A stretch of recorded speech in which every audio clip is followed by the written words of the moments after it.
absolutely no consistency from Starmer. He took the knee just 2 days after the most despicable violence from Black Lives Matter. You've got an 11-year-old boy now arrested. Every single day, there are violent career criminals who avoid jail. Right now, Lucy Connolly, who is the wife of a Conservative politician, is locked up because of a post on X. Look at the people who have been cancelled from X. Literally folk who called a man and a woman. And he lost it all. They push woke tyranny, and I can name a few. Please. Obviously, you've got Starmer, and he is, I think, the most terrifying of them all. We are being silenced. So, Dan, is this the most crazy time you've ever seen the world in right now? Well, certainly Britain. Yeah. And the UK. Although, Rob, I was one of the people, as you know, who was warning about slippery Starmer. I never believed this whole shtick of him being some sort of moderate centrist. And because folk on the left, the hard left, like Owen Jones, were so opposed to him, it actually helped. People thought, oh, you know, he's just a sort of soccer dad. He's not a threat. No. Keir Starmer, Slippery Starmer, two-tier Keir, whatever nickname you want to use, is the biggest threat to freedom of speech that we have ever seen in the UK. And I did warn about this, and look at what's happened in 2 months. Well, in 2 months, we're literally seeing people sent to prison. This is not an exaggeration, for posting political memes. One guy in jail for 12 weeks while child rapists are on the streets because there's not enough prison spaces. I've spoken a lot about Julie Sweeney, who's the 53-year-old grandmother of 3. She is in prison for 15 months because she made one post in the aftermath of the Southport massacre that she regretted, immediately tried to delete, apologized for, and she has been locked up even though she is the primary caregiver for her husband. She has no criminal record. This is someone who saw what happened in Southport and, like many of us, were angry, as in despondent. The knife crime. Yeah, 3 young girls at a Taylor Swift dance class stabbed to death, and we're all told, let's not discuss this now. Let's not make this political. No, I'm sorry, we have to. We have to. We can't keep saying don't look back in anger. So what has happened is that Starmer has effectively tried to smash opposition, crack down on dissent. And what sort of regime does that sound like? Russia? North Korea? This is the UK. This is the home of the Magna Carta.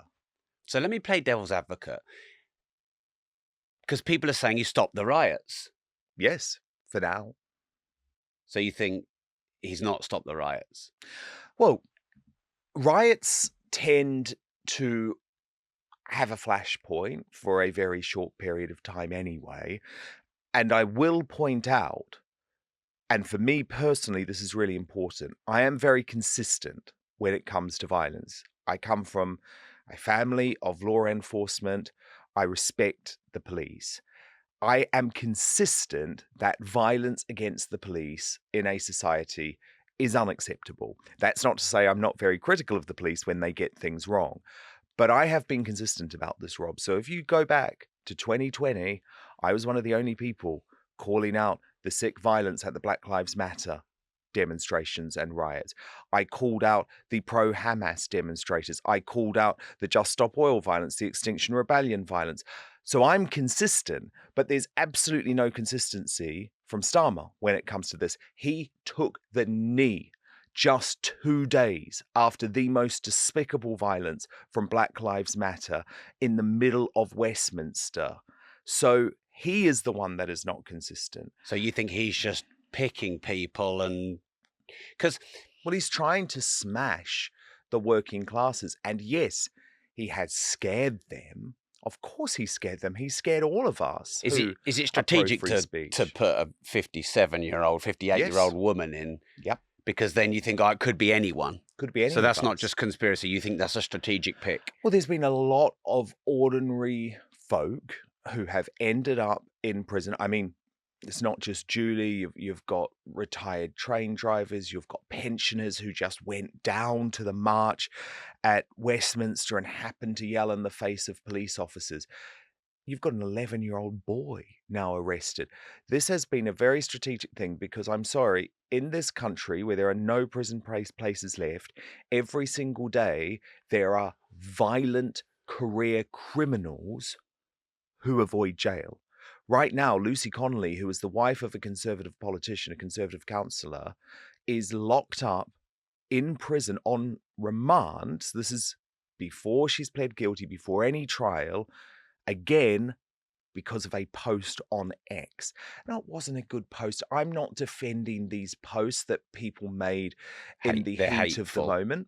Some of them were hateful, yeah.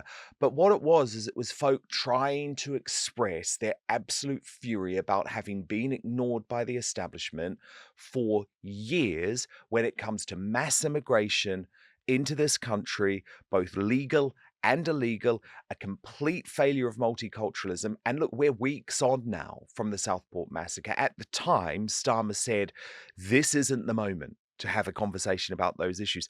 He hasn't mentioned it once. He gave a State of the Nation speech. He didn't mention once the invasion of our southern border, which is seeing thousands and thousands of people imported into this country who are criminals, who are rapists, who are terrorists, who we don't know where they're from. He didn't mention it once.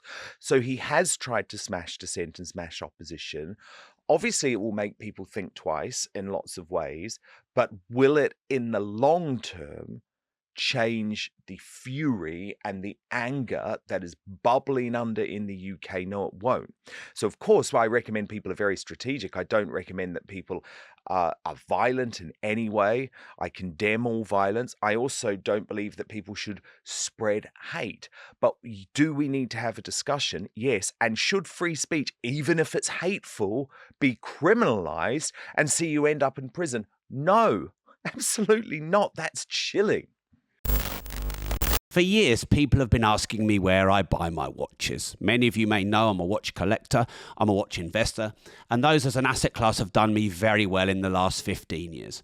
I have never shared where I source my watches from or my watch dealer until now. My watch dealer used to be a professional footballer for Manchester United, and he formed a watch brand called Broadwalk, and he sources the higher end brands like Rolex, Audemars Piguet, Patek Philippe and Richard Mille. I trust him, I've used him for many years, and recently we've done a partnership. Hence I'm inviting you, if you want to start investing in watches and protect your money from the banks and inflation, to check out Broadwalk. That's BROADWALK.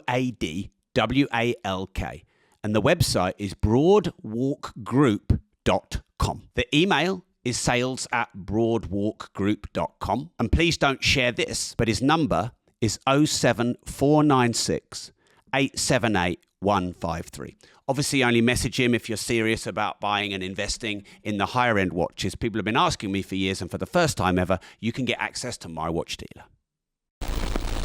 Yeah, well, you've got a lot of it going on, haven't you? You've got the Telegram CEO arrested, I think, on criminal charges. He's charged now. Charged in France on criminal charges. Tate's arrested again. Apparently 30 new women come forward. Do you think there's some strategic, very high level attack on anyone they brand as right? Yeah. Is this a left versus right thing?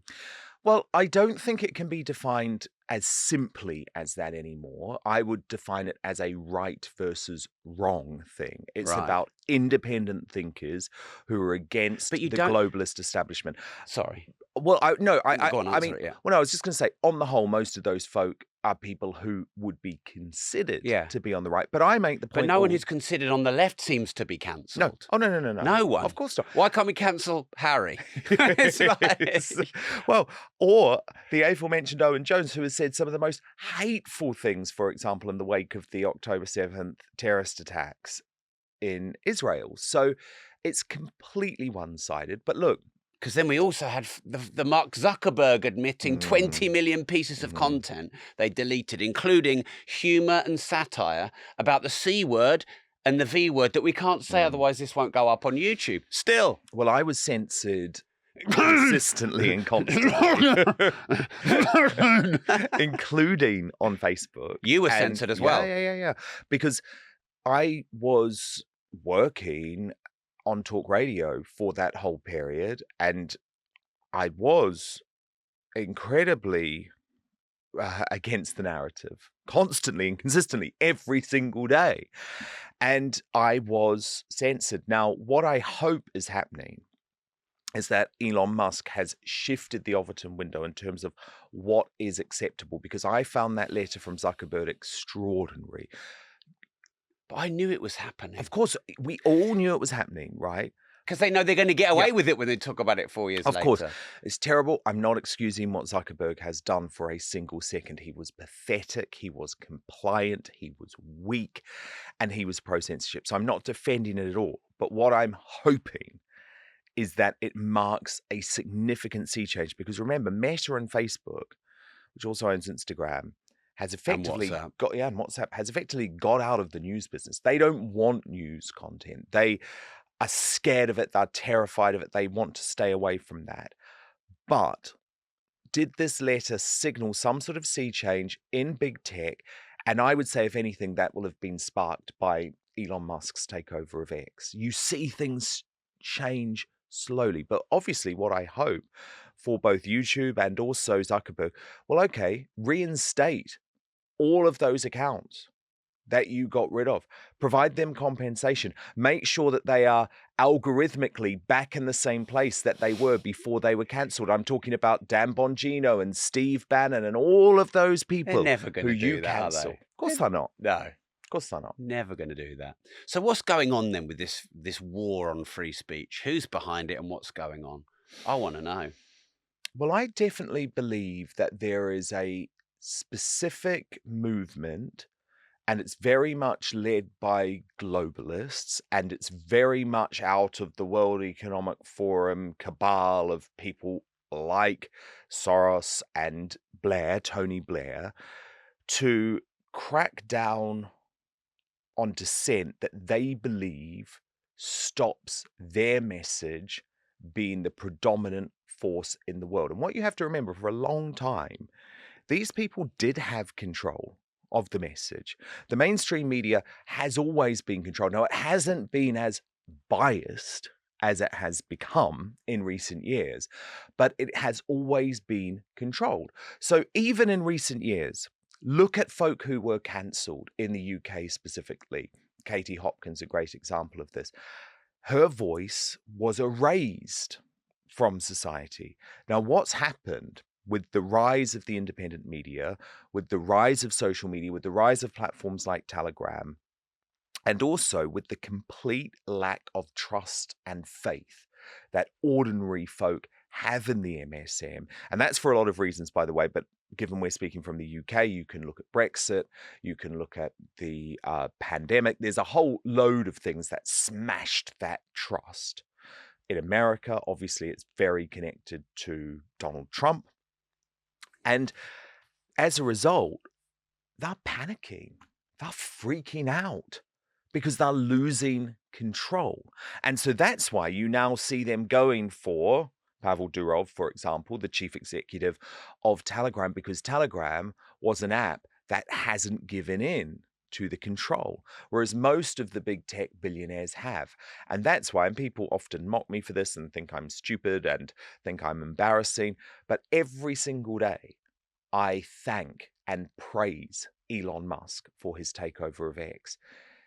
I know people say, what's that about? Come on, he's someone who's trying to colonize Mars. It's not important. He's trying to, be behind an electric car revolution. But for me, this was by far the most important thing that Musk could ever have done. And I actually think when we look back in his career in a few decades' time, I hope and pray we'll look back and think that was the seminal moment. That was when the narrative was reclaimed from the elites and from the establishment, not because Musk is not part of the elite and part of the establishment. In many ways he is, but because he was giving the power back to us. Look at the people who had been cancelled from X, or what used to be Twitter, in recent years. Literally folk who called a man and a woman a woman.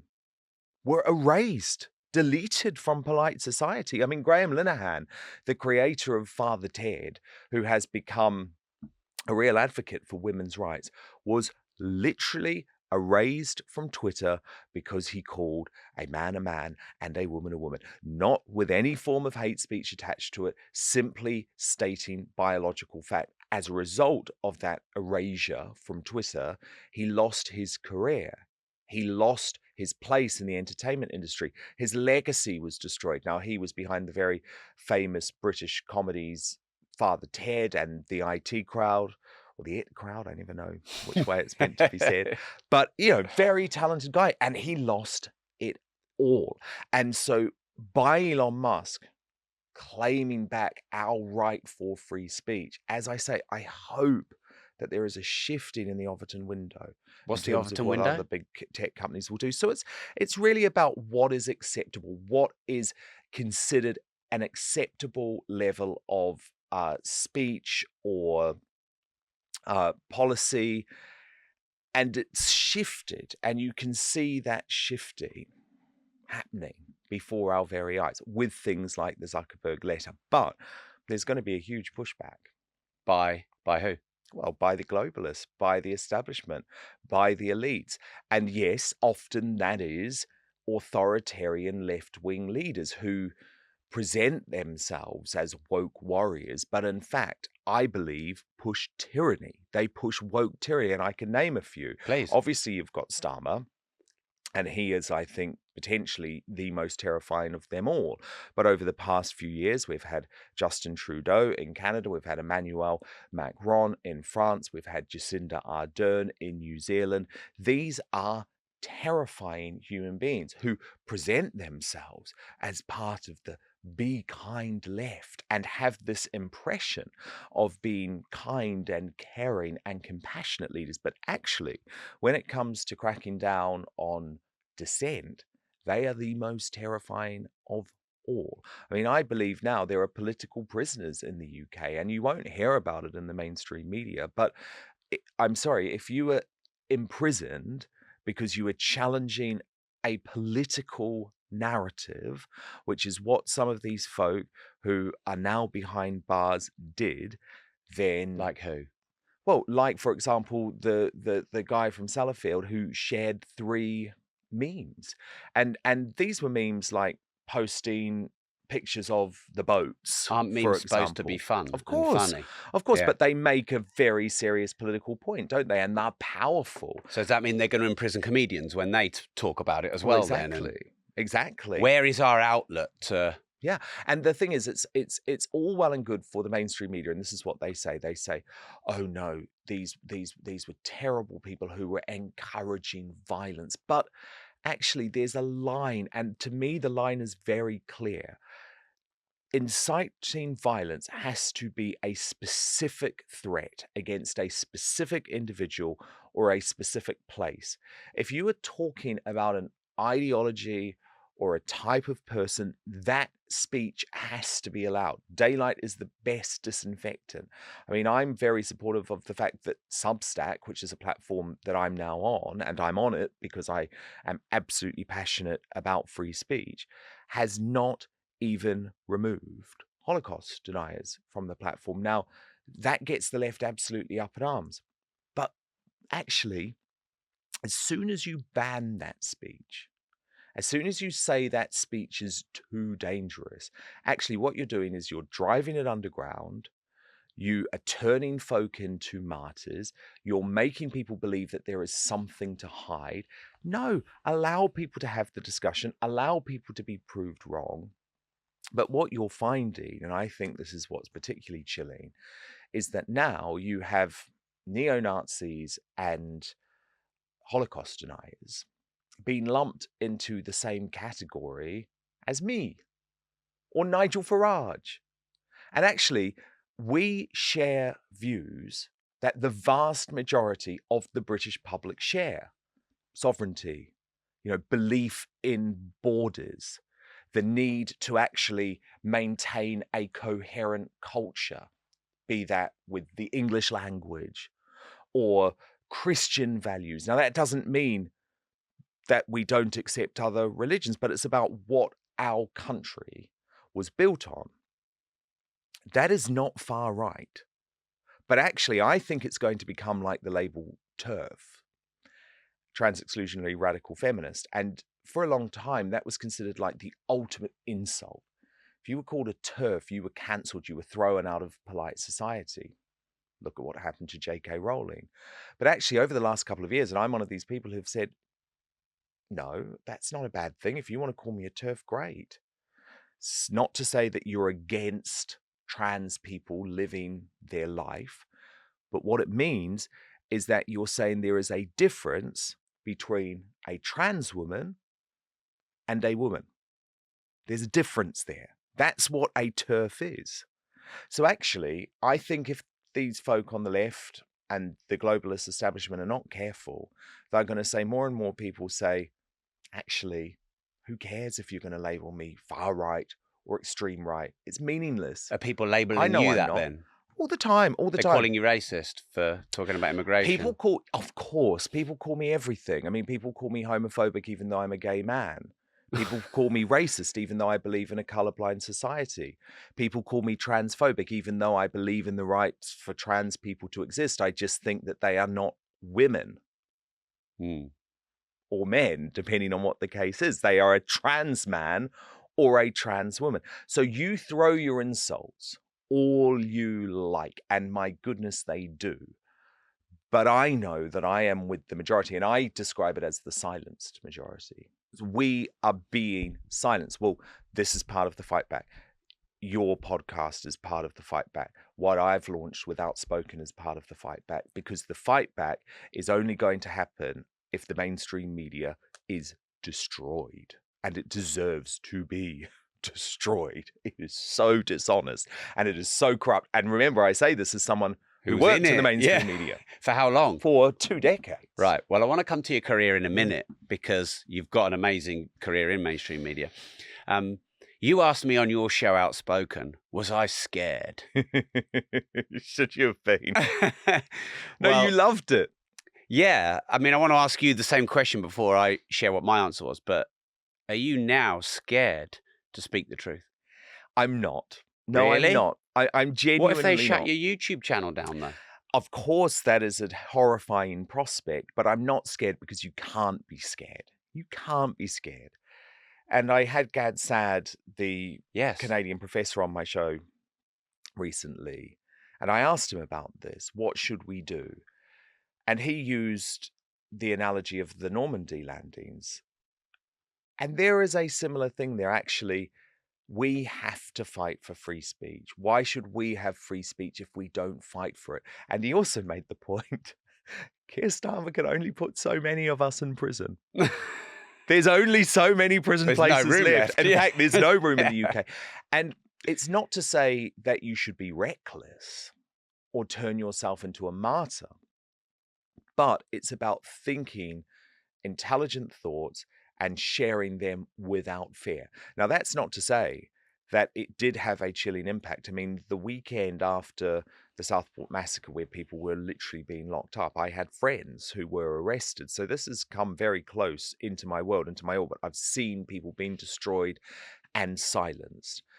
I had a lot of high-profile people, and I'm talking about some of the country's most familiar columnists, commentators, politicians, admit to me they were scared, they were terrified, but there's a line, isn't there? And in some ways, maybe we need Starmer to overstep that line. I mean, what happens if he tries to jail a mainstream journalist or a commentator or a politician? Do you see what I mean? Well, start a revolution, probably. Exactly. Yeah. And that's why, so right now it's very easy because he has locked up people who the mainstream media despise. They look down upon ordinary, patriotic English people. They really do. We saw this during Brexit, for example, where every time they presented a Brexiteer on a TV show, they were edited so that they used clips where they looked stupid. They were made to be portrayed as some sort of underclass. that didn't know what they were voting for, that were too stupid to understand the repercussions of their democratic vote. And the same thing is happening now. Oh, if you turned up at a protest after the Southport massacre, you were clearly, according to the mainstream media, a racist, a bigot, a pleb. Well, no, actually. No. Now, people choose to express their dissent in lots of ways. I've actually never been someone who believes that the right way to express dissent is on the street. That's not me. I don't attend protests personally, but you absolutely have a right to do it in a democratic society. And we see the We two-tier don't have a. policing and the Do we two-tier have? justice. Do we have a democratic society? Well, we obviously have a vote. I mean, I don't believe that our democracy is functioning well, because if you look at the UK, we get a vote in a national election once every 5 years, and for the With a vast piece of paper and a pencil. and for the vast majority of us, that vote's wasted because of the first past the post electoral system. So I do believe that there has to be genuine reform.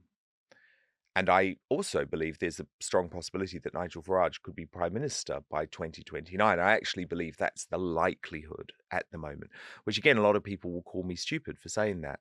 But those same people were the people who will say that Brexit would never happen, that Donald Trump would never be president, that Marine Le Pen will never be president of France. Well, I think she will, because you can only smash down and silence the majority for so long. Now, I've been on a mission for 17 years to help as many people on this planet get better financial knowledge. If, like me, you'd like to make, manage and multiply more money, I recommend that you join my digital financial freedom platform. It's really easy to join. You just type in rob.team. There you're going to learn my 4 M's of making, managing, maintaining and multiplying more money. And the even better news is there's no risk to you, because it costs less than 20 pence a day to join. You can cancel anytime. Join right now. I'll also give you my 12-week Money Mastermind University completely for free. It exposes the banking system and teaches you how to play them at their own game. If you join rob.team right now, you get that completely for free. Just type in rob.team. We'll see you inside with the 10,000 other members in rob.team. So let's talk about your career in media then. I mean, obviously, you're very well known, and Outspoken is really blowing up, which I'm really excited about, because I remember when I first met you and you just come out the other side of probably maybe the worst time in your life, perhaps. I was not in a good place even when I was here a few months ago with you, but it feels like an eternity ago now. And it was not that long ago, really. Wouldn't even 4 months, maybe 6 months. Yeah, not long. So yeah, give us your sort of like CV career in media, and then we'll talk about the change into being independent. Yeah, so I was in the mainstream media for my whole career. I was a teenage journalist and TV reporter in New Zealand, moved here when I was 21, immediately into the mainstream media. I didn't have any connections. I didn't know anyone. I got no help. So I did it all myself. But I entered Fleet Street. I worked for the News of the World. I was at the News of the World when it shut. I worked for ITV for 10 years on the Lorraine Kelly show, presenting all the entertainment and pop culture news. And then when I moved to The Sun, and I started off as the Bazaar editor, but near the end of my career at The Sun, I moved into news and politics, which had always been my passion.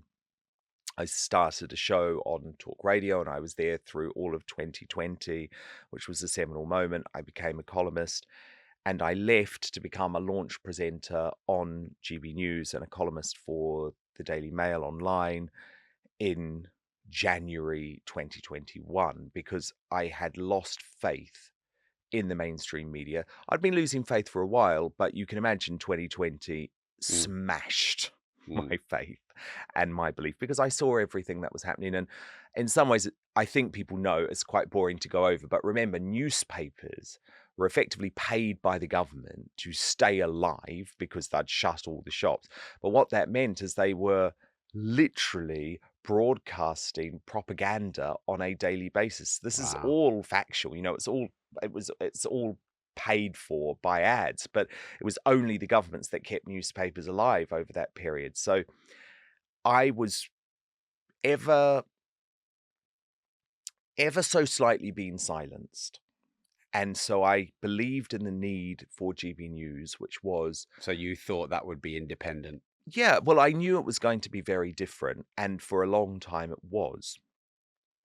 And I launched GB News. I was the launch presenter on GB News in June 2021. It was a very difficult period because there had been no channel like GB News in the UK. How is And it different?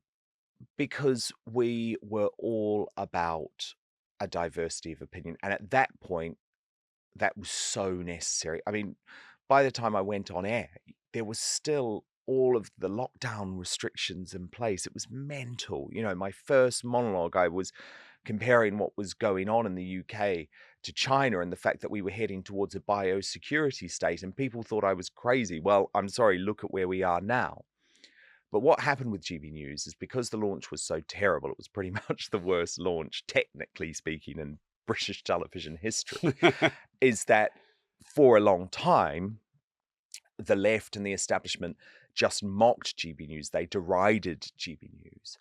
And it was only a couple of years in, when we were making huge inroads, really starting to challenge the narrative, and for me specifically, challenge the rest of the mainstream media, actually call them out every single day for their lies, show people their lies. This is what they said on Sly News. Here's how it's wrong. Can you believe what the British Bashing Corporation have done today? Their lies. Look at the latest from Woke TV. I was doing that every single day. Now, maybe I was stupid, or maybe I was naive, or maybe I didn't care. But I knew they would end up coming for me eventually, and they did. But unfortunately, what happened is that GB News gave in, and that's what really disappointed me. But we saw signs of this a few months before my departure from GB News, because Mark Stein, who was the brilliant campaigning journalist who hosted the show before me, was effectively cancelled in really awful circumstances when he'd been calling out issues that the establishment just hadn't spoken about for a long time. But again, what I would like to think is, here's that term again, we shifted the Overton window. We shifted what was considered acceptable to discuss in the mainstream media. GB News was then completely, I think, I'm trying to think of the best word to describe it really, but it had a numbing effect, what happened to GB News. They became so scared of the advertiser boycott by woke advertising agencies and literally being shut down by the Ofcommunists. If you're watching from overseas, that's the British government regulator called Ofcom, but I call them the Ofcommunists. And they gave into that. Now, I don't believe that GB News will ever recover from that, because yes, their audience was underserved, but their audience also isn't stupid. And the reason that they loved GB News was because of the fact that freedom of speech was absolutely critical to its entire mission. And within a few months, you saw the departures of Mark Stein, myself, Lawrence Fox, Calvin Robinson, lots of other lesser known folk who were cancelled too. And why they were so stupid is that coincided with the absolute explosion of the independent media. Now, I know for a long time people have been doing brilliant things on YouTube, you and Maya Tusi, and obviously in America, Megyn Kelly, Tucker Carlson, Dan Bongino. These are the biggest names in cable news in America who aren't on television anymore. And it doesn't matter, because if you want to see Megyn Kelly or Tucker Carlson on television, you just stream it from your phone, and people pretty much know how to do that now. So I think GB News became captured and became cucked, I guess. They were sorry if that's too graphic, but you know what I'm saying. You know what I'm saying. And they gave in. And I was very sad about it. And I think the way that I was treated was appalling, and a lot of people have a lot of regrets about that, I would imagine.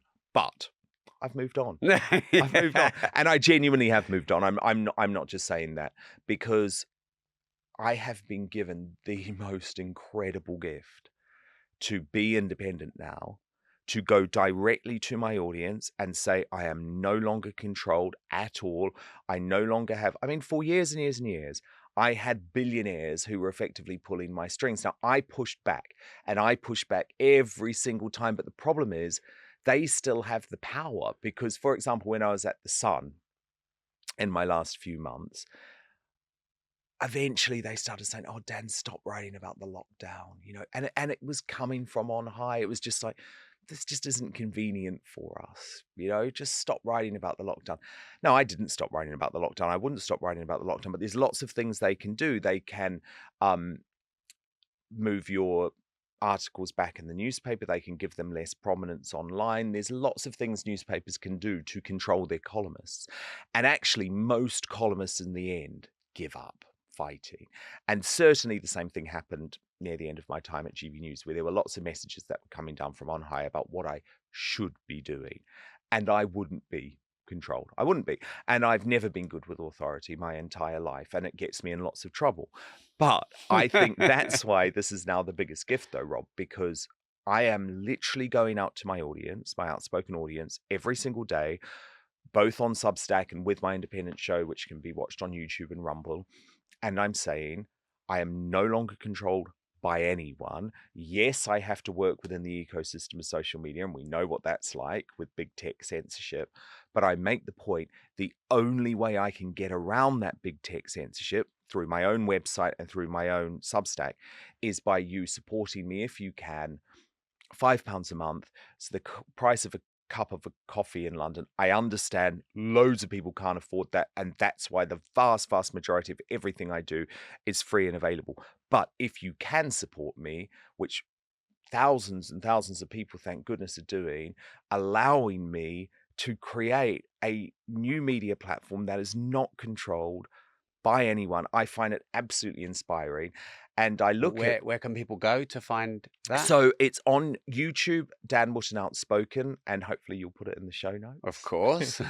And your And then- surname is yeah, W- WOOTTON. Yeah. And then also on Substack as well. Now, Substack is a brilliant platform. Not that many people know about it yet, but it's going to be massive. Mark my words, because Substack is where real journalists go to tell the truth when they have been shut down in written form.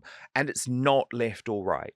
There are commentators on the left, like Mehdi Hassan, who I cannot stand, but was cancelled because of his views over the Israeli Palestine conflict, and he is on Substack, being very successful. It's not a left or right thing. What it is an independent thing. You are not going to be censored on Substack. It's a really exciting, amazing platform. That's where I do my writing and foster that more in-depth relationship with my audience.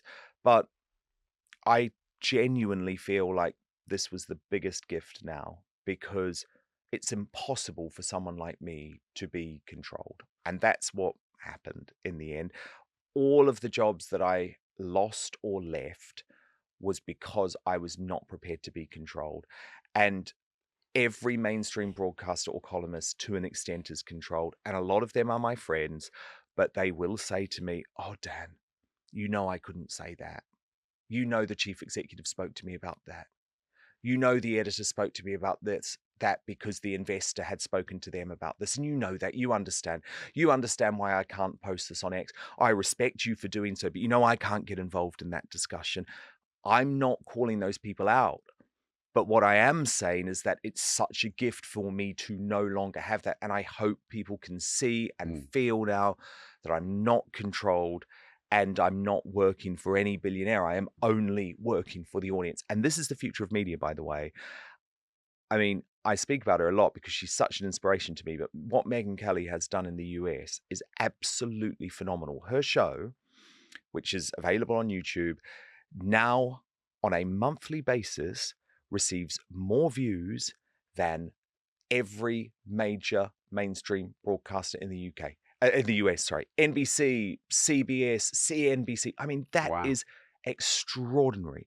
And she does it with a small team, but it's because people want the unvarnished truth. And I have to say, she was incredibly supportive with the launch of my channel. And she really made me believe in myself at a time when I didn't. Because the thing is, she was cancelled in very similar circumstances to me, and it's really difficult to get back on your feet because you start to doubt yourself. Actually, should I just go away quietly? Does anyone want to hear what I think? Is there going to be a market for this? It's really hard when you're first doing it on your own. But she inspired me because of the amazing reaction to her show. And you see it. I mean, I used to watch Megyn Kelly all the time when she was on Fox News, but she's different now because she's no longer controlled.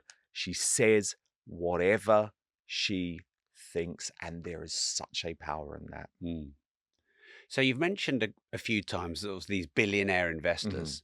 You know, what very powerful people are behind mainstream media and therefore the attempt at censorship? Well, look, obviously I've worked for the biggies. You know, I've worked for Murdoch for many years, or Rothermere within the the Daily Mail empire, and now there's a guy called Paul Marshall who is the investor in GB News, and there's rumours he's about to buy the Spectator, and he was bidding for the Daily Telegraph. So there's a whole load of those actual people. But the thing is, Are they nefarious, or is that what the other media like to portray, or they like to have the narrative well, as? so they're not necessarily nefarious as individuals. It's not about that, though, is it? It's about the fact that they are reliant on other billionaires, especially once their businesses are listed. So there are so many commercial obligations that any of these big companies have. And they are also now having to work in lockstep with the woke advertising industry.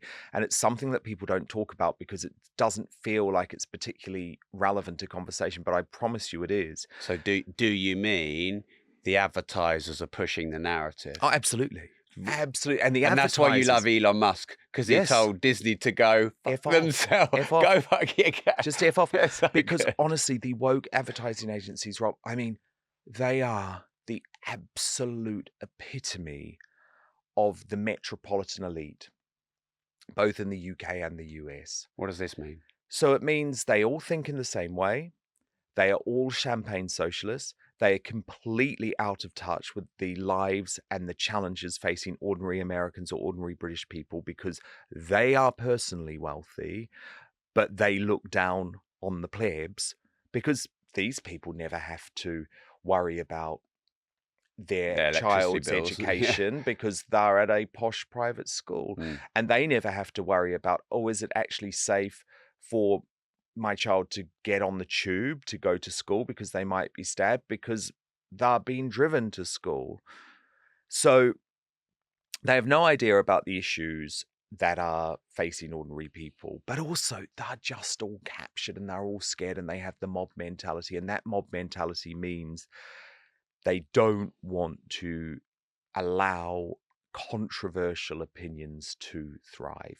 And it's also been behind, you know, the DEI madness that we've seen. I mean, come on.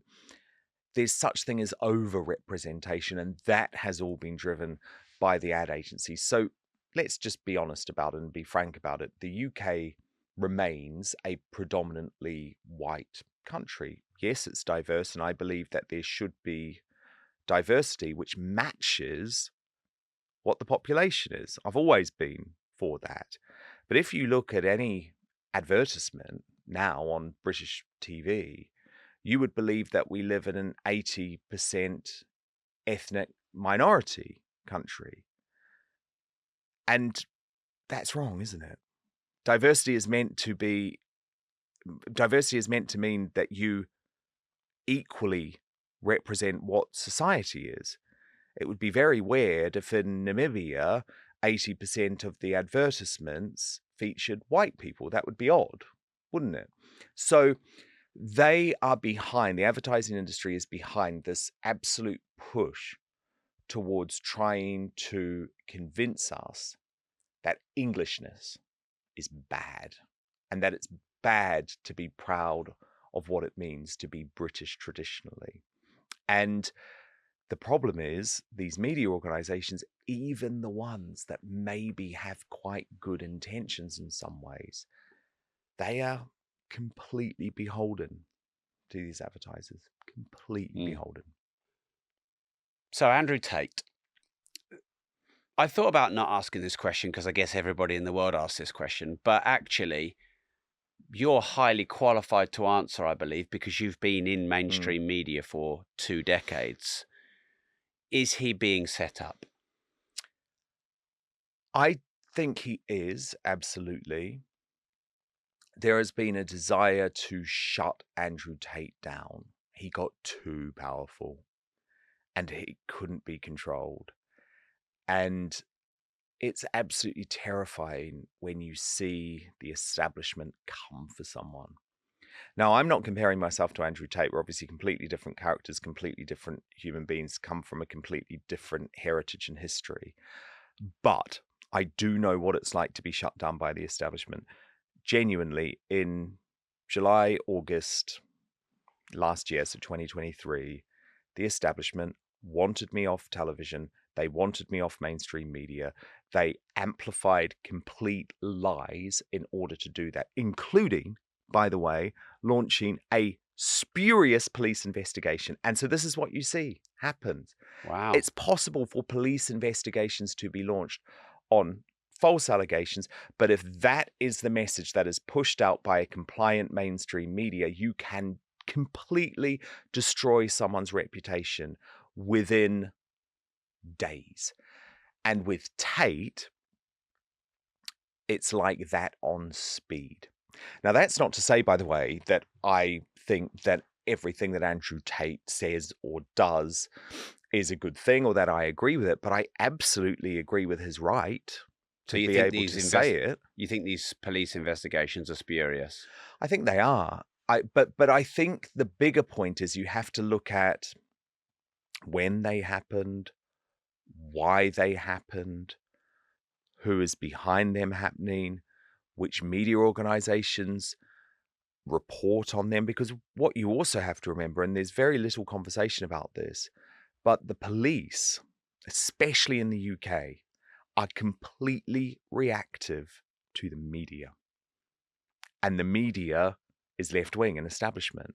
So many crimes, real crimes, violent crimes, go uninvestigated or Why? unreported because they are not in the media. And that's why we saw the grooming gang scandal in the UK, which was, of course, massive groups of Pakistani men in northern English towns and cities raping thousands of white British girls.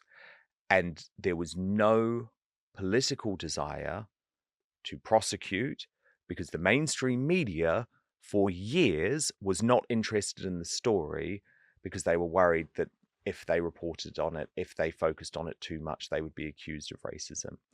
And so look at what's happening with Lucy Letby now, for example, the mainstream media. Now, Lucy Letby, for people who don't know, is apparently, if you believe the conviction, the worst ever child killer of babies in British history. She's in jail forever. She's never been released. Now, there were no questions about this prosecution for a long time because the mainstream media was completely compliant. She was the monster. She was the angel of death. She was on every front page being portrayed in that manner. It was only American journalism that actually looked at this case and saw the huge chinks in the armor of the prosecution of Lucy Letby that has finally turned this into a story now. But it's too late, isn't it? She's even had her opportunity to appeal the conviction rejected. And only now is the mainstream media talking about the story because, I mean, there was a very senior presenter at GB News who said to me, "Oh, I know Lucy Letby isn't guilty." I said, "Fascinating. Let's discuss it. Why? What do you know?" They talked me through it.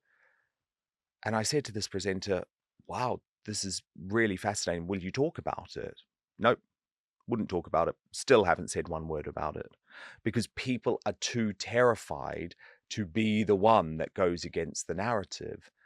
But when it comes to Lucy Letby, there have been some very brave people like Peter Hitchens in the Daily Mail, Nadine Dorries, the former health minister, who have put their neck on the line. David Davis, the former Conservative cabinet minister, is now investigating the case. I'm fascinated by it. But I use that example not to even say Lucy Letby is definitely innocent.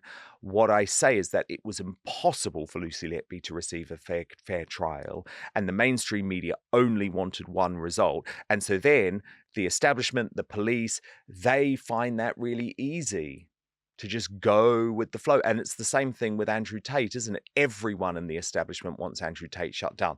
The mainstream media wants him shut down. The police wants him shut down. The government wants him shut down. So what is the chance that Andrew Tate can get a fair trial anywhere in the world? It's nil. And there has to be evidence. I mean, the thing that is so shocking, Rob, about so many of these political persecutions using the police is that there is no evidence. So there is no evidence that Lucy Letby murdered any baby, right? I am yet to see any evidence that Andrew Tate sex trafficked underage women. Let's see. But I'm yet to see any evidence of that. As well, similar? Very Was similar. there evidence? Very similar. Absolutely nothing that I have seen. And if you look at Russell Brand, and he is the perfect example, it's really right that you raise him actually. Why was he not cancelled or investigated when he spent years working for the BBC, which has covered up paedophile rings for years and years and years within its own organisation?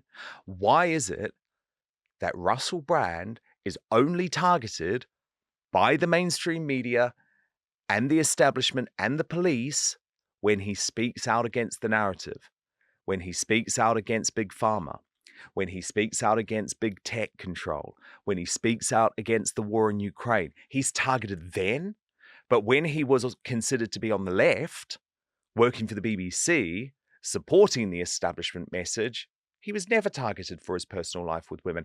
And again, by the way, I say this as someone who was highly critical of Russell Brand during lots of his so-called shagger days, because I loved Katy Perry, right? I thought she was amazing. In my role as the bizarre editor at The Sun, I got to know Katy Perry and I thought she was amazing, really nice woman. And I thought Russell Brand had actually treated her appallingly.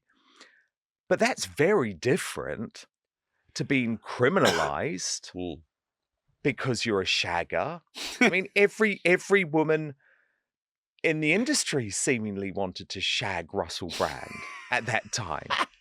And all of a sudden we're meant to believe that he's some sort of prolific sex offender. I mean, give me a break. And look at the BBC with Jermaine Genius as well, who is a very successful, handsome footballer.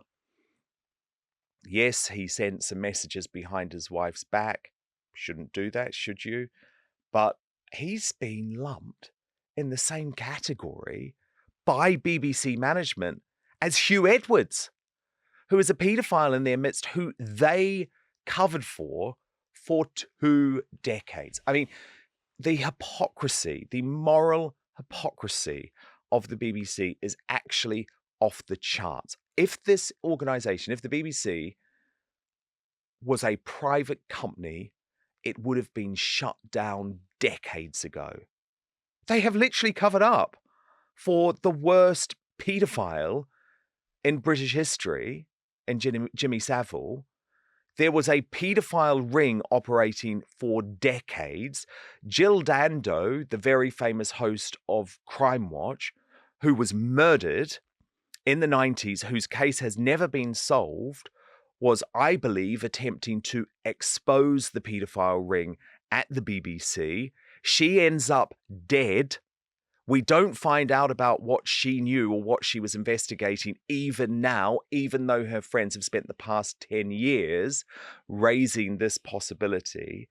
And then we find out the guy who they allowed to announce the death of the late Queen Elizabeth II, was also, at the very least, accessing child pornography images at the time. I mean, it is a completely morally bankrupt, corrupt organization. And yet they destroy their young mixed race presenter, Jermaine Genius, because he's sent a couple of saucy messages behind his wife's back. One of the most popular, eligible young men in the country. I mean, I'm sorry, they are a joke organization, and I can see what they're doing. Let's talk about Labour and taxes, because oh no, how depressing! yeah, you're gonna be left with nothing, Rob. They hate you. Well, they really hate you. By the way, me. You are a they successful, independent businessman. They are going to try and destroy you. Yeah, that's what I'm afraid of. So they came in, no, we won't put up these taxes. No, we won't put up taxes. No, we won't put up taxes. I think 50 times, no, we won't put up taxes. And obviously you could see by the way he was saying it, he was giving himself a little out by using technical language, income tax, blah, blah, blah, for working people. Well, billionaires are still working people. And now it looks like all the taxes are going up. He even said the October budget's going to be painful. He's blaming it on a black hole in the previous administration, even though he's spraying tens of billions over to Europe for this and that and the other. What do you think about not to all mention this? Housing illegal migrants every single day who he's allowing to come into the country. I mean, that's costing literally billions and billions of pounds a year. Look, I think Keir Starmer's a liar, and I don't say that lightly, because I think all politicians flirt with the truth, shall we say, but I think Keir Starmer's a liar. I think they're very different things. And there's a lot of track record of Starmer to back this up.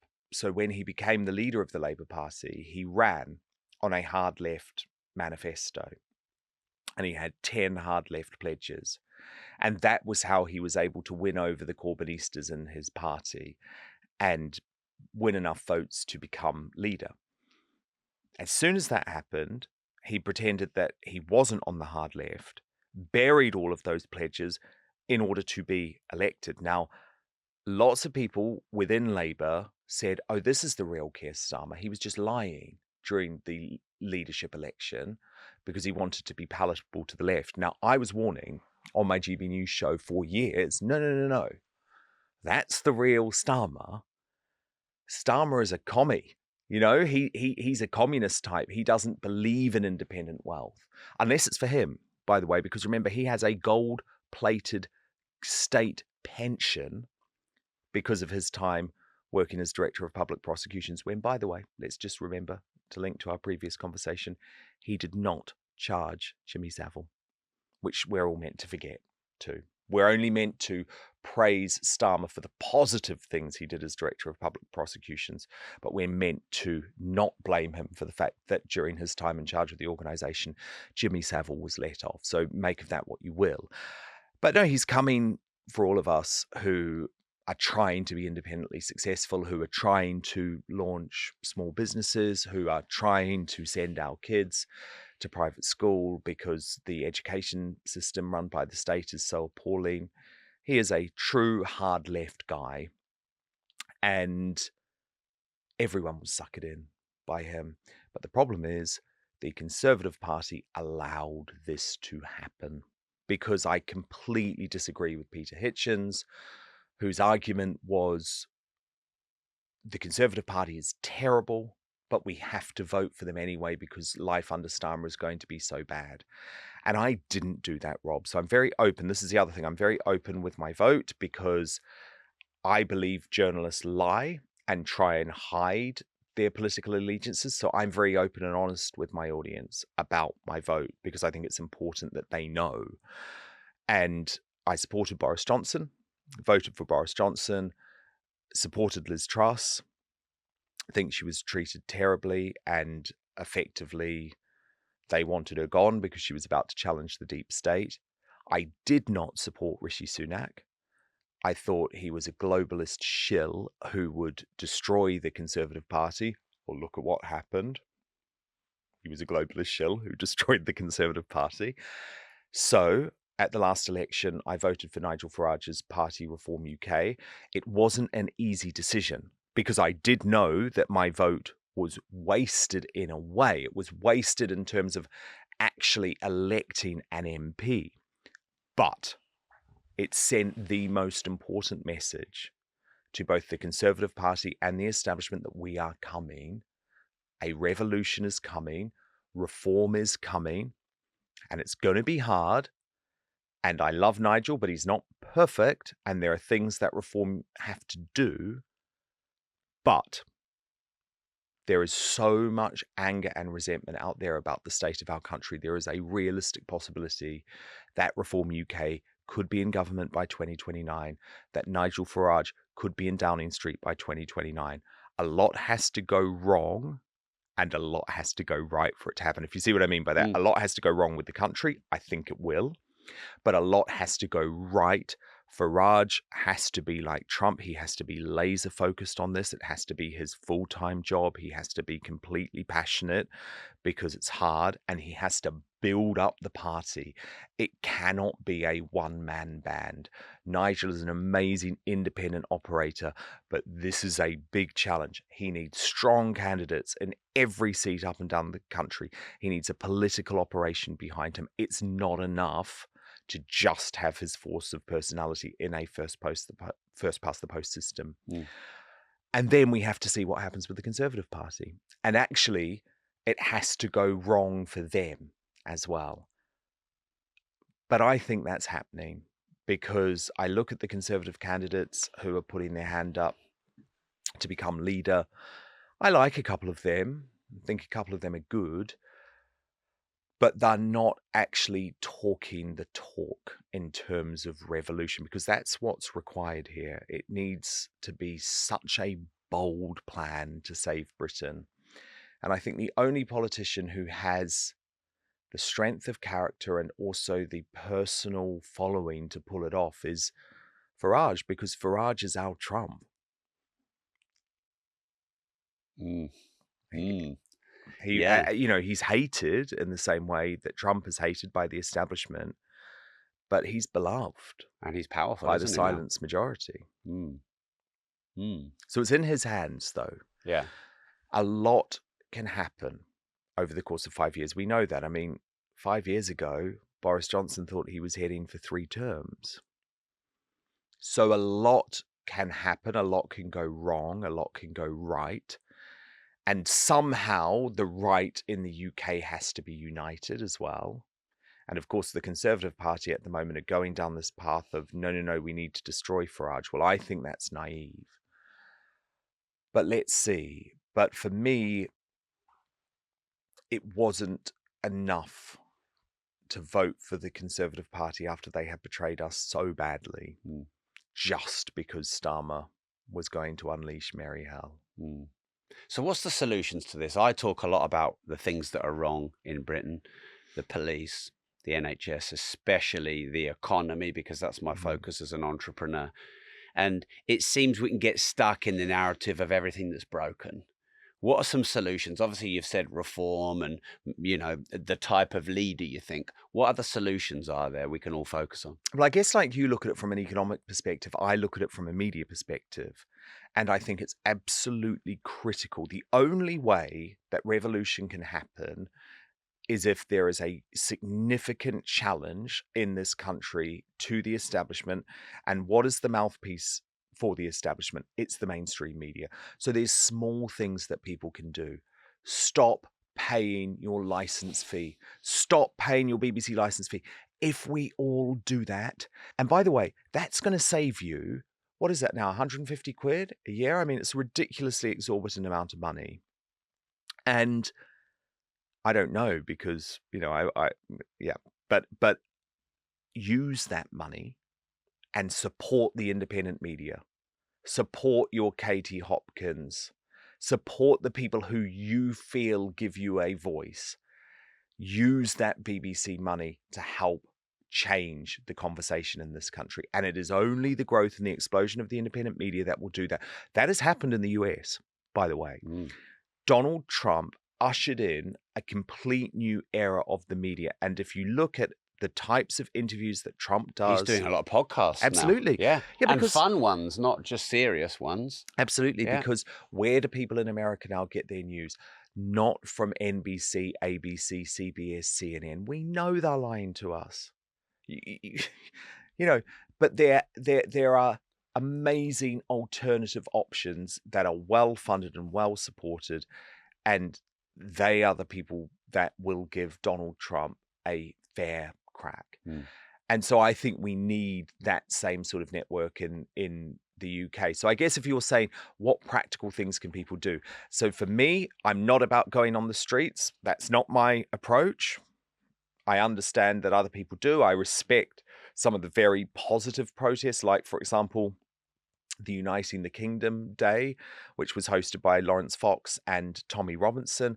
I loved it. I didn't go personally, but I loved what I saw because there was absolutely no violence. It was an incredibly positive message. So Douglas Murray and Calvin Robinson, Father Calvin Robinson, two friends who I respect a lot, they believe and keep telling me there has to be more of that peaceful protest. So I do support that, but be careful, because they are looking, the mainstream media and the establishment are looking for the tiniest example to deride your peaceful protest as violent and to lock you up. So if you're going to do it, make sure it's entirely peaceful. Make sure you do it by the book. Don't give them what they want. But for me, I think look at practical ways. Enhance the voices that you respect, the alternative voices, the people who are speaking for you, but support them financially too. And I'm not saying that for me, by the way. I think there are lots of other brilliant alternative voices. So I support people like Lotus Eaters. I'm signed up. They're another podcast platform that does really good work, and I pay my subscription. Matt Goodwin, who's a brilliant Substacker, who I pay for and support. Charlotte Gill, she exposes all of the woke waste in terms, I mean, you'd love her actually, Right. because she is going through all of the government accounts and saying, here's the money that they're wasting. So I pay and support her podcast. Patrick O'Flynn, he's another brilliant independent journalist. I mean, if you go to my Substack, actually, I recommend all of these people who I pay for every month, because they are providing me the journalism that I need, not just to do my job, but to feel like there are people who are actually holding the government to account. You do not need the mainstream media anymore. You do not need to pay your subscription to the BBC. You do not need to pay to access the Daily Mail. So go and seek out those alternative voices, but then support them if you can, because I do get how tough times are. And in fact, Labour's only going to make them tougher, actually, because they're coming for you financially. They're coming. Whoever you are, they're coming for you. That needs to be the thumbnail. Yes. They're coming for you. Ouch. And they are. Yeah. In so many ways. I agree. They're coming for your speech. They're coming for your freedom. Your money. They're coming for your money. And they're coming for your kids in terms of infecting them with education. The woke mind virus. Yeah. So on the note of money, there's something I want to talk about. Like, it happened recently, and it will go under the radar. I'm not good with money, Rob. I don't. No. But that's it's very honest.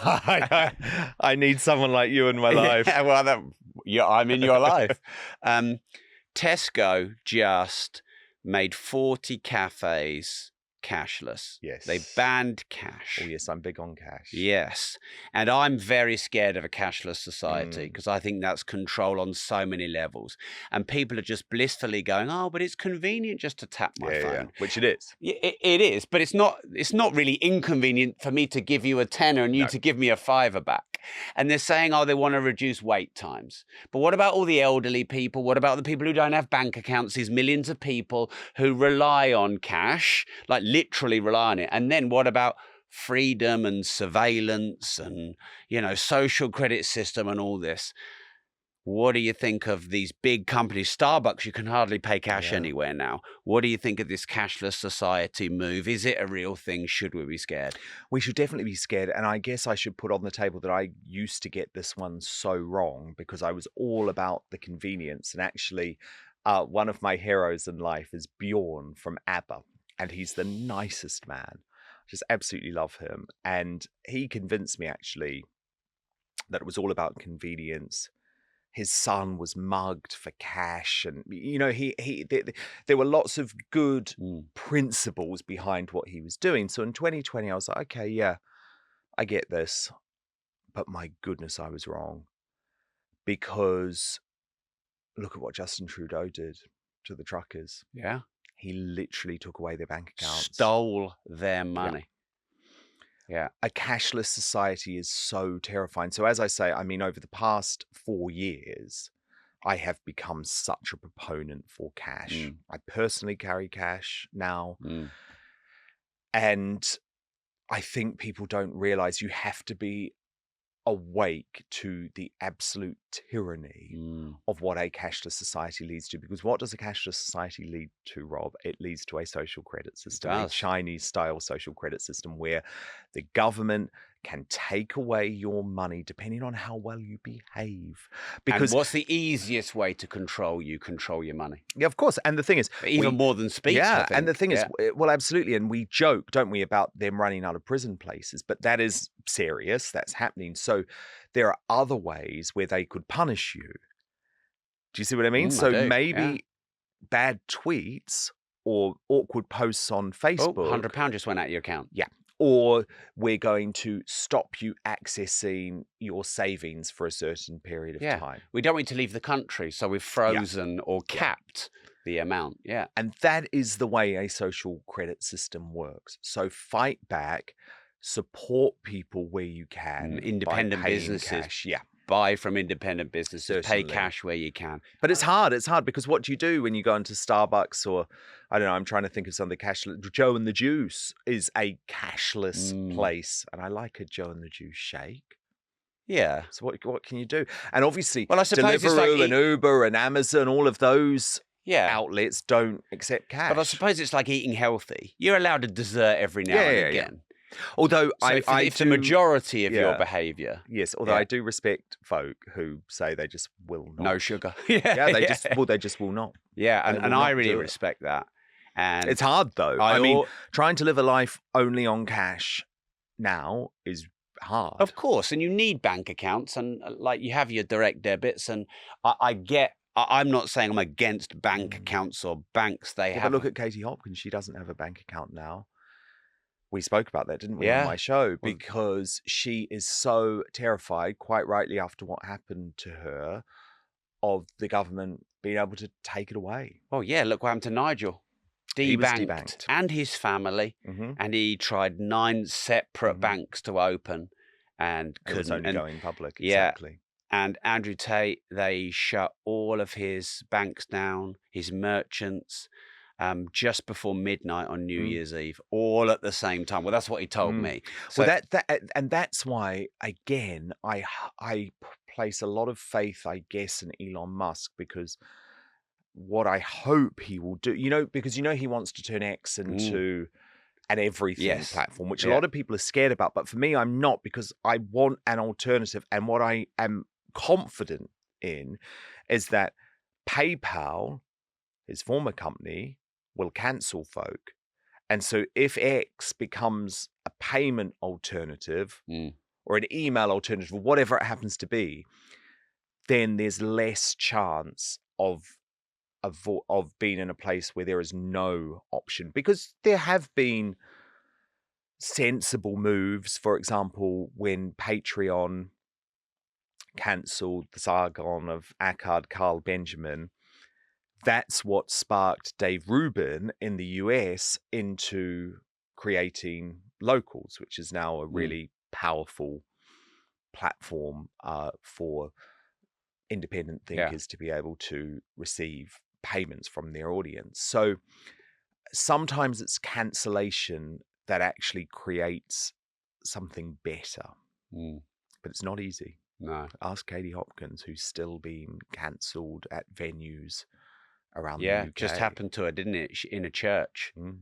and she like I talked to her a fair bit, and she was like, "Can't, but I'm upset, but they won't beat me. But I can't believe a church have done it." Yeah, the Church of England. The Yeah, Church of England, I mean, it was really chilling actually what happened to Katie Hopkins in terms of the cancellation, because it was the Church of England, but they were encouraged by the Department of Media, Culture and Sport. That's the government.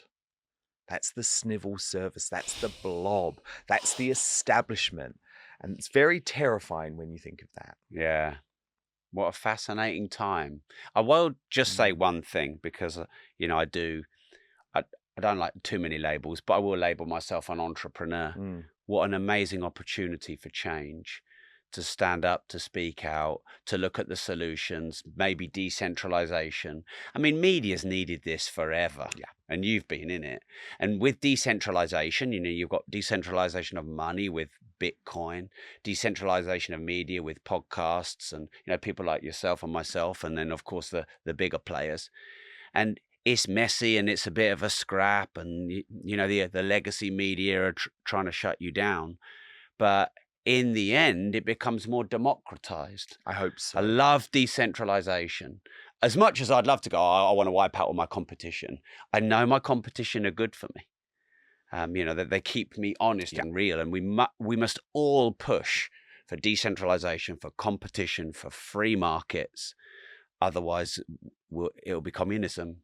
Well, absolutely. And that's why my biggest concern is now with the big tech platforms, and why I have a little bit of hope post Musk and post Zuckerberg, because the thing is, they control distribution now, don't they? Well, And they've almost become the new media yeah, from the mainstream media yeah, before, haven't they? exactly. But you can look at it in loads of fronts, though, because when it comes to uh, commercial products, obviously it's Amazon.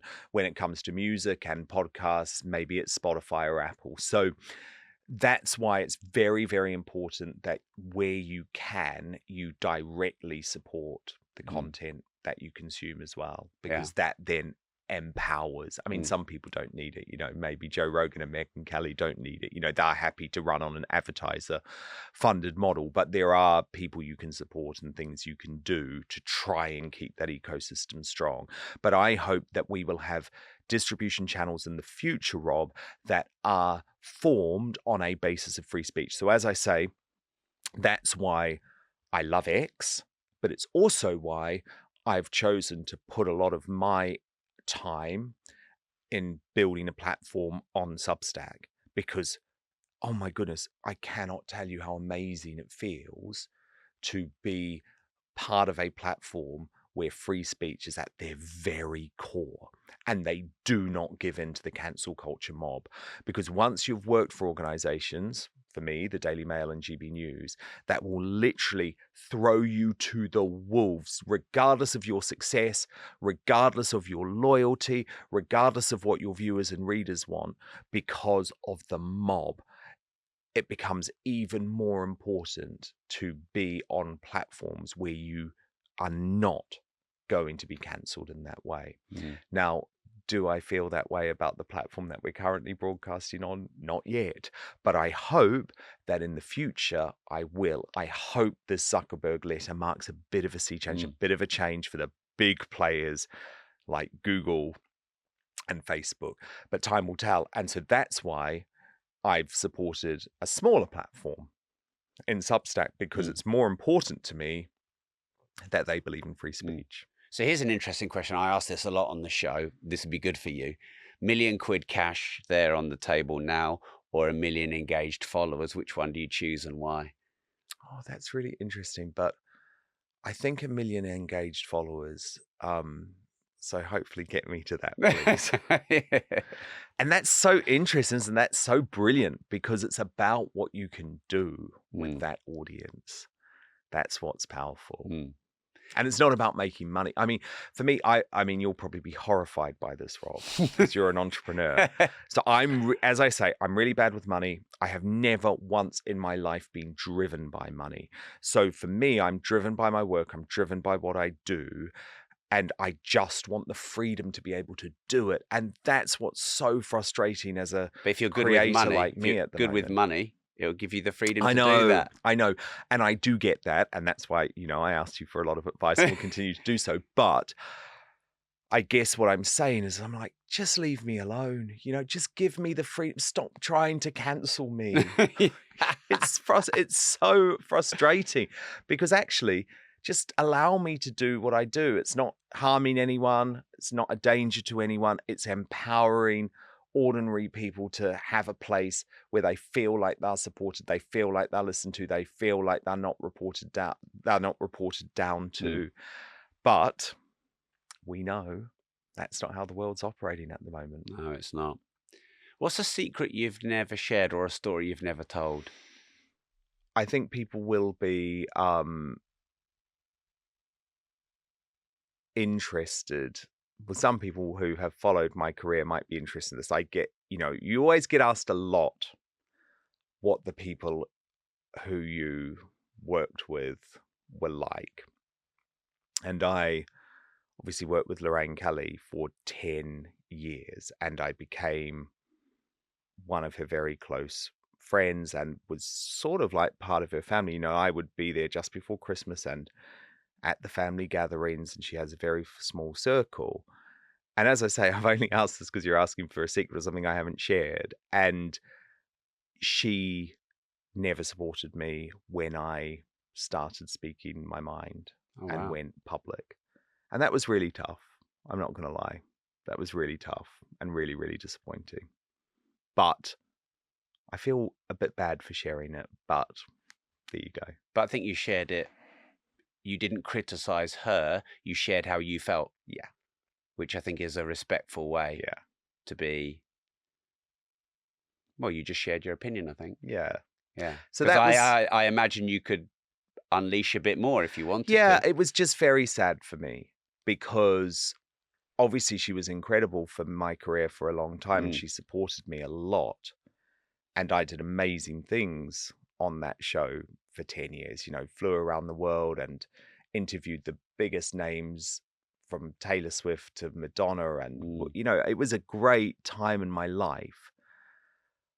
But when people talk about big celebrities and big names being about self-preservation and not loyal, I guess that's an example. But I share it because people do ask a lot. But as I say, I don't want to. She's a great woman in a lot of ways, and I think a lot of it shows again just that terror in the media, in the mainstream media. There's a complete terror that if someone's a bit controversial, you just run away from them.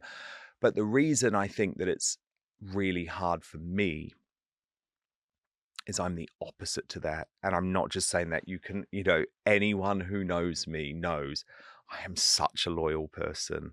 I will never run from you just because you're in trouble or just because you've said something that people are angry about, and I'll speak up and support you publicly. So I wasn't surprised when a lot of people didn't do that for me, but it's disappointing because I think loyalty is the most important thing in life. I suppose the thing with people is the more you expect of them, the more disappointed you end up being. Expect nothing. That's something I've learned. Expect nothing. And just understand as well that a lot of people are fundamentally quite weak, and it doesn't make them a bad person. It's hard to go against the grain. It's hard to stand up for someone who you might worry is going to pull you down. That's what people are fundamentally worried about. They are worried about having an association to someone who they think might damage them. But as I say, if there's one piece of advice I can give folk having been cancelled, and it's brutal, it's a horrendous, dehumanizing experience, is be there for people when times are tough. I've spoken a lot to people who've been cancelled about this. I was having a conversation with Noel Clarke about this the other day, actually, the actor. Yeah, he's been on my show. Yeah, no, I've seen it. And people are there when things are good. And he and he posted about this, actually, and it was, I mean, he's on Substack, by the way. I really recommend people follow Noel Clarke on Substack. He's brilliant. And he was saying all of those people that were there when the times are good were the people that said, I'll always be there for you. We're like family. And the moment they worry that you might in some way toxify them, they run. So my advice to everyone is be there for people in their time of need. And don't worry about the fact that it's going to impact you. And this isn't about high profile people, by the way. I'm talking about, just say one of your friends or family members happened to be arrested after the Southport massacre, happened to be one of those people who posted something inappropriate on Facebook or X. Don't run from them. Be there for them, because it's tough. Now, we normally do the Disruptors round, but we did it on the last episode. So I'm going to send everyone to watch the last episode where we did the Disruptors round there. I also want to make sure that everyone flies over to Outspoken. I'm really pleased with how everything's gone for you. Your channel's blowing up. And you've been on. I have, yeah. Thank you for inviting me. I turned the tables. You did, yeah. I was actually, I mean, I'm totally not nervous in this place and talking about business and entrepreneurship. Obviously, that's more general news. So I was a little bit nervous. I even got you to talk about the royal family. You did. I was like, don't ask me, Dan. What do you want? Yeah, well, you know, I think it's, if nothing else, I think it's very sad how that family has just been ripped apart. Very sad. And so quickly. I mean, we always knew it was going to be incredibly difficult after the death of Queen Elizabeth II. I mean, how do you replace a woman like that? I feel privileged, actually, to have lived through her reign. What an amazing woman. Yeah. And we lived through an iconic reign. It's like people who lived through the Victorian era and who would have been alive, born when Victoria was on the throne. And because life expectancy was so much shorter back in Victoria days, most of them died with her still on the throne. And with Queen Elizabeth II, she was such an ingrained part of our society and most of our lives. As weird as that sounds, she just was. And also, she never put a foot wrong. And so I always knew it was going to be difficult. But obviously, it's been a whole series of very unfortunate events in quick succession. Some of them caused by the absolutely appalling behavior of Prince Harry and Meghan Markle. So you've got that. But the health stuff, to see both King Charles and Catherine, the Princess of Wales, struck down by really serious cancer within days of each other. Do you think will they both make it? Yes, but I don't think either of them are well. And obviously for Charles, it's a real concern because of his age.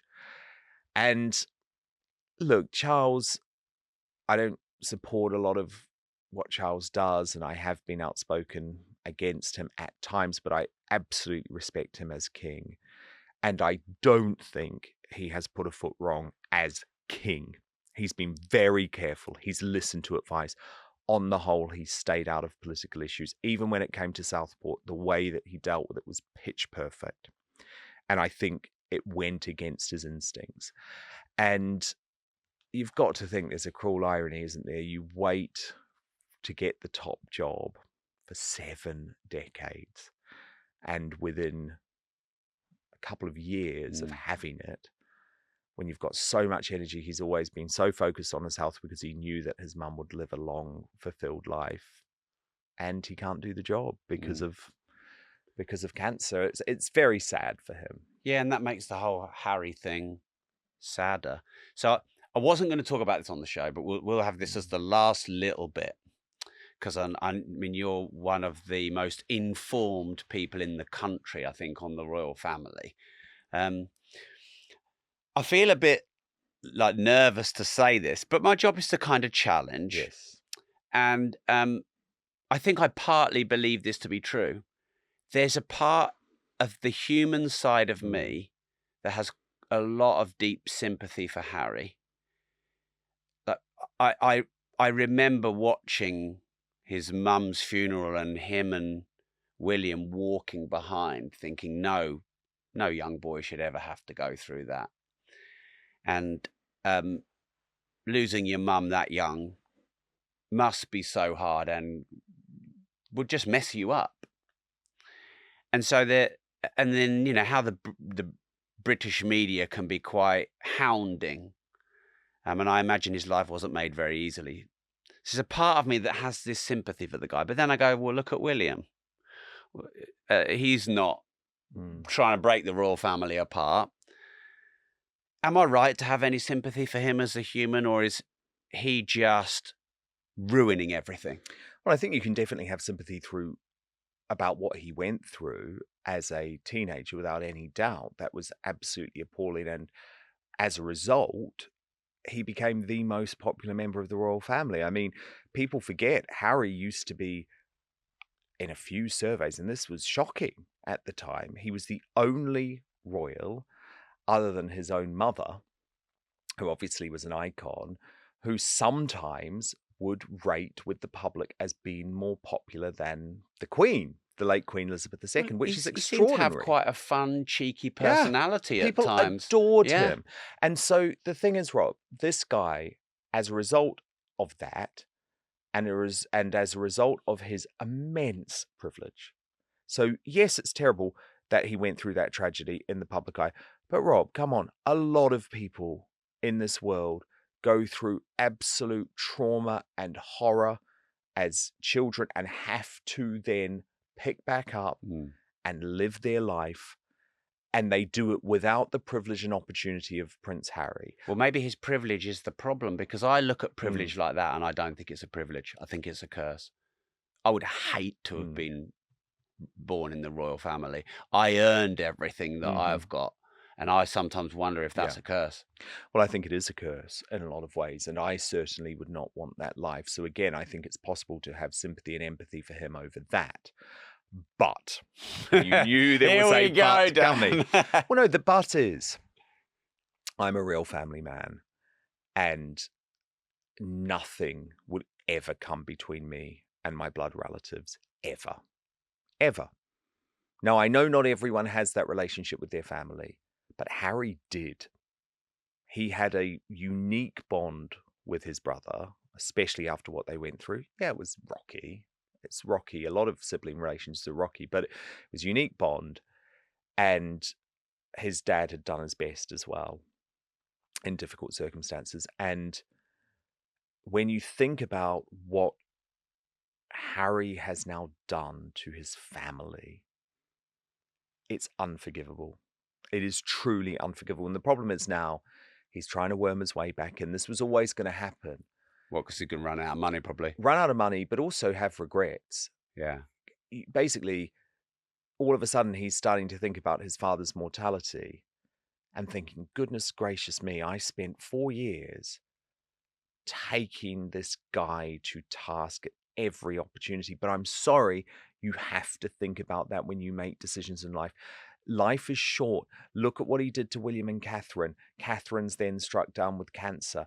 Yeah, but you're the one, Harry, who completely destroyed her or tried to destroy her in your book by releasing private text messages sent between her and Meghan Markle. So the problem is actions have consequences as adults. I would be very surprised if there was ever any form of proper reunion between William and Harry. But Charles is a different kettle of fish. He loves his son and he wants his son back. But that's not going to be popular. And the public don't want it. And the royal family, most of them don't want it. So it's an interesting one. So no, I think... Do you think Meghan was the single cause? Not the single cause, but a huge contributing factor, without any doubt. I mean, you look at her track record in terms of cutting off relatives, cutting off close friends. I mean, I think that's weird and odd. I don't judge people, but I look at my life and I think, who are still my closest friends? The people who I went to school with, because they knew me before I gained any form of infamy or reputation. And they know the real me. And I love them and I adore them as a result. Even though we have stark political differences, I'm so grateful to have those people in my life. And my family are everything to me. Well, she has no one from her past apart from her mother. It's odd. Mm. Do you think the monarchy will be gone in 50 or 100 years? Do you think it's No, but I think the jury is out slightly. But I think there's a lot more political revolution that actually has to happen in the UK. And I think that will come before even any discussion. I think actually our monarchy, I mean, I'm a monarchist, I'm a royalist, I would fight to keep it. And I think actually we have so much to be proud of when it comes to our monarchy, and it gives us so much as a country, both financially, symbolically, but also in terms of our national spirit. It's an amazing thing to be able to unite around the royal family, and for a long time we have. But the royal family, of course, is subject to democracy too. There are lots of ways that they could be removed in the future. But as I say, I think there is so much more that needs to happen to properly democratize the UK. So for me, I would immediately look at the House of Lords. I would immediately look at the electoral system, first past the post, having more elections. You know, there's lots of things I think that should come in terms of revolution or reform before anyone looks at the royal family. And I think William and Catherine have absolutely proven too that they leave the royal family in good shape. And I have a feeling their kids are going to grow up to be great young people too. Thank you very much, Dan. This has Thank been you. fun. It's been amazing. Yeah, thank you.